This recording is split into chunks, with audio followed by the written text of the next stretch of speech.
कहना है तो सबसे पहले बिहार की जनता को बहुत बहुत धन्यवाद, उनको बधाई हो। उन्होंने बढ़ चढ़कर इस 2025 के विधानसभा चुनाव में अपनी हिस्सेदारी दिखाई, जो लोकतंत्र के लिए बहुत ही अच्छा है।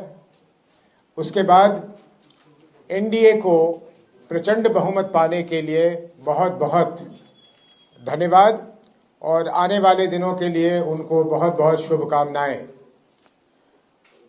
हमें और भी खुशी होती कि अगर ये एनडीए की प्रचंड बहुमत उनके सरकार द्वारा किए गए काम के आधार पर मिलता, लेकिन जैसा कि ये जग जाहिर है और जनसुराज का मानना है, ये मतदान जो हुआ है और ये जो उन्हें बढ़त प्राप्त हुई है, ये जो प्रचंड बहुमत उन्हें मिला है, ये खरीदा गया हुआ प्रचंड बहुमत है। पहली बारी देश में, हालांकि छोटे छोटे ऐसे प्रयास होते रहे हैं, लेकिन पहली बारी मेरा मानना है, हम लोग सबका मानना है और अधिकांश बिहार के लोगों का मानना है, बाहर के लोगों का मानना है। आप तमाम अखबार के अगर एडिटोरियल्स पढ़िए तो आपको पता लगेगा कि 21 जून के बाद इस सरकार ने चुनाव के होते होते तक करीब करीब 40,000 करोड़ रुपए, ये आंकड़ा याद रखिएगा और एनडीए वालों से पूछिएगा, 40,000 करोड़ रुपए खर्च करके ये बहुमत प्राप्त किया है। ये हमारी मांग है कि एक साफ सुथरी सरकार बने जिसमें भ्रष्ट और दागी मंत्री की जगह न मिले। जो पिछला कैबिनेट था या अभी भी चल रहा है, शायद वो उन्होंने इस्तीफा नहीं दिया है, उसमें जिस तरह के लोग थे उस तरह के दागी लोग ना हो और बिहार की चिंता करके, जो आदरणीय प्रधानमंत्री जी और नीतीश जी ने कई बार दोहराया, उन्होंने करीब करीब वही बातें दोहराई जिसको शुरू जनसुराज ने किया, जिसपे जनसुराज अडिग है। ये शायद प्रधानमंत्री जी ने कहीं पलायन की भी बात की कि पलायन के लिए वो कुछ करेंगे, कुछ फैक्ट्रियां लगाने की बात की है। इन सारी चीजों को उन्हें तत्परता से करनी चाहिए। जनसुराज की पूरी निगाह उन चीजों पे लगी रहेगी।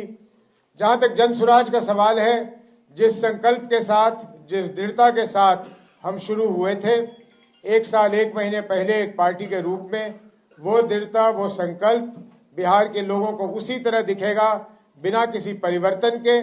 और हम जिस तरह से सरकार की नाकामियों को और सरकार के भ्रष्टाचारों को उजागर करते रहे हैं, भ्रष्टाचारियों को, वो हमारा सिलसिला वैसे ही चलता रहेगा, अनवरत चलता रहेगा। यूपीए को या महागठबंधन को बहुत ज्यादा सफलता नहीं मिली है। पहले भी जब उनके पास इससे अधिक संख्या में लोग थे तो एक विपक्ष की भूमिका वो नहीं निभा रहे थे।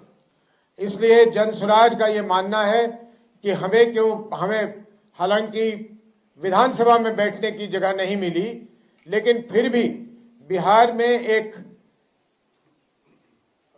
स्ट्रांग विपक्ष के रूप में आप जनसुराज को ही पाएंगे।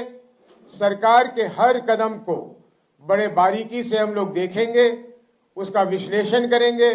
बिहार के लिए, बिहार की जनता के लिए उसके क्या लाभ हैं या क्या नुकसान है, उसको हम उजागर करते रहेंगे। देखिए, ऐसा है कि जनसुराज को निराशा है, हम हताश नहीं हैं। हमें वोट नहीं मिले तो हमारा ये पूछना है अपने आप से भी कि भाई हमारे वोट कहाँ चले गए।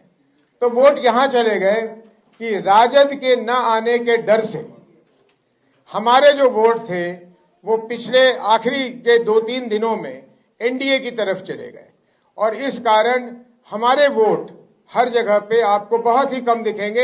हम खुद आश्चर्यचकित हैं कि आखिर ये वोट हमारे गए कहां। लेकिन वोट जाने का मुख्य कारण ये है कि राजद के आने के डर से, मैं महागठबंधन भी नहीं कह रहा हूं, उसमें कांग्रेस से उतनी डर नहीं थी उनको, लेकिन राजद के ना आ जाने की वजह से, कि राजद ना आ जाए, उन्होंने वोट शिफ्ट किया।